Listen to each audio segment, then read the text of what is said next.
Hello हाँ जी, आपका नाम? दिनेश भाई जोशी, आम आदमी पार्टी राजकोट शहर प्रमुख। ओके, तो कलेक्टर कचेरी આવે છે આ કઈ બાબત નું આવેદન છે, શું માંગ છે? ઘણા સમયથી સરકારી હોસ્પિટલમાં થેલેસેમિયાની કોઈ દવા નથી અને આ કોઈ રાજકીય મુદ્દો નથી, પરંતુ આજે આ શરમજનક ઘટના અમે ઘણી વાર આવેદનપત્ર આપ્યા છે, પણ આ મુદ્દે આવેદનપત્ર આપવું પડે અમને શરમ આવે છે કે સરકાર પાસે બાળકોના માટેની દવાના પૈસા નથી, જનતાના ટેક્સના પૈસામાંથી દવા લેવામાં આવે છે।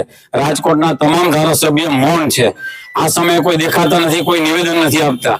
થેલેસેમિયાના બાળકો છે એ મીડિયા સામે નથી આવી શકતા એટલા માટે કે જો એ મીડિયા સામે આવશે તો એની દવા નહીં થાય એવી ચોખ્ખી ઉપરથી સૂચના છે।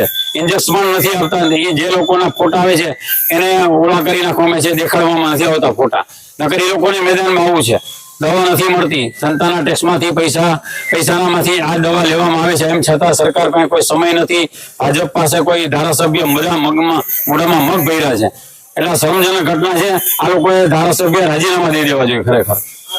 સિવિલ હોસ્પિટલમાં તો ડોક્ટર એવું કહેવામાં આવ્યું છે કે દવા છે પણ જે દર્દીને જોઈ એ નથી, એ લોહી બચાવ કરે છે પોતાનો, ખરેખર જે દવા જોઈ એ નથી, પણ દવા નથી ઘણા ટાઈમથી પોતે જ કબૂલ કર્યું એમાં કે ઇન્જેક્શન પણ નથી।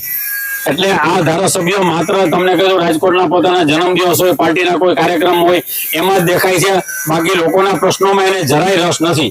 આ લોકોને મત આપીને પ્રજા પસ્તાય છે અત્યારે। પદ્મિની બાવાડા, આપ સૌને ખ્યાલ હશે કે આજે સરકાર સાવ નાના માણસોની તો સાંભળતી જ નથી, તો આજે થેલેસેમિયાના બાળકો જે 500 બાળકો જેને હોસ્પિટલ સરકારી હોસ્પિટલમાંથી બાટલા પણ નથી મળતા અને ઇન્જેક્શન પણ નથી મળતા, આજે એ લોકોને રોડ ઉપર આવવું પડ્યું છે, ખૂબ જ શરમજનક વાત કહેવાય। તો સરકારશ્રીને અપીલ કરવા માંગીએ છીએ કે થોડુંક આ લોકોની સામે જોવો, દયા નથી કરતા, આપનો હક થાય છે અને ફરજ થાય છે કે નાના માણસોનું સાંભળો। અને આજે એ લોકો સામાન્ય માણસો છે અને સામાન્ય માણસોને આજે મહિને 20,000 નો ખર્ચો આવે છે, તો એ લોકો ભોગવી નથી શકતા અને આની વહેલી તકે તકેદારી લેવામાં આવે અને નાના માણસો અને નાના બાળકોનું ખાસ કરી અને એનું સાંભળવામાં આવે અને એની પૂરેપૂરી એની જે પણ દવા છે તે ચાલુ કરવામાં આવે। જી।